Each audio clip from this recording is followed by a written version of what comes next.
Vincent stood. If we leave now, we should be just in time.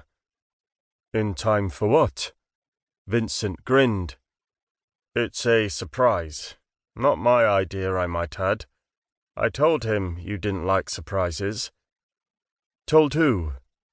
Rhys didn't get up, his suspicions returning full bore. That's it. You cleared the entire keep, and now you want to leave. Vincent paused with the door half open.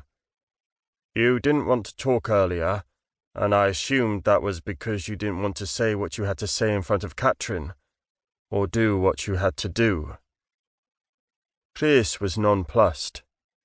Did you fear I would attack you? It was a possibility.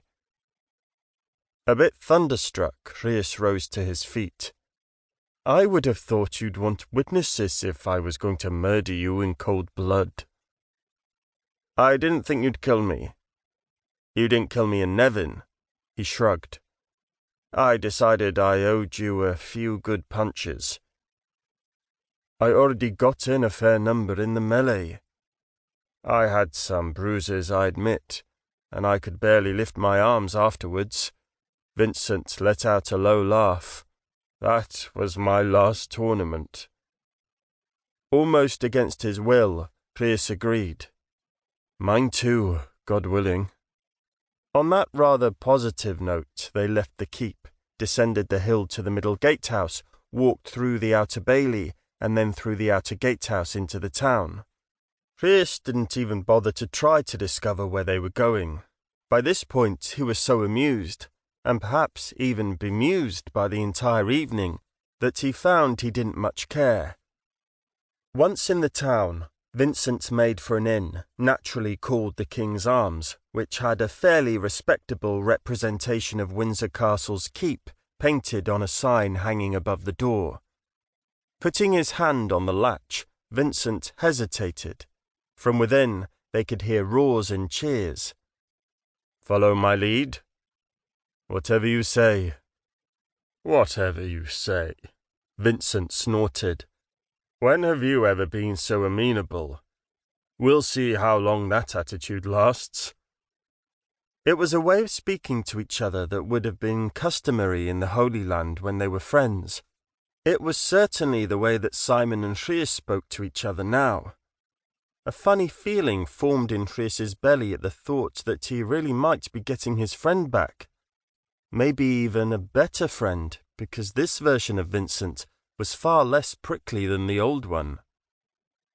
With a last twitch of his mouth, Vincent opened the door, bringing them into a warm, raucous room that was bigger than Rhys had expected, judging from the outside, even as the crowd was large enough to make the room feel small and crowded.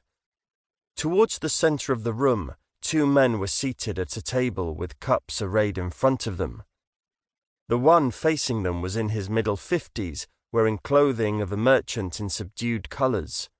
By contrast, the man seated with his back to them was dressed in bright blue and yellow, with a flamboyant matching hat pulled low on his forehead. As they pressed closer in order to see better, just two more onlookers in a sea of them, the second man put out both arms to silence the crowd and spoke in Gasconese French with an accent Rhys hadn't heard in many years. Quiet, everyone. Let me think. Rhys frowned, feeling as if he knew the voice. Then, as the man lifted his cup, preparing to drink its contents, he gave his outstretched wrist a little twirl. Rhys laughed under his breath. Miles. Vincent glanced at him. Is that laughter pleased or displeased? Heaven help me, pleased, I think. He made something of a non-committal motion with his head. I admit that sometimes I can be sardonic. Sometimes?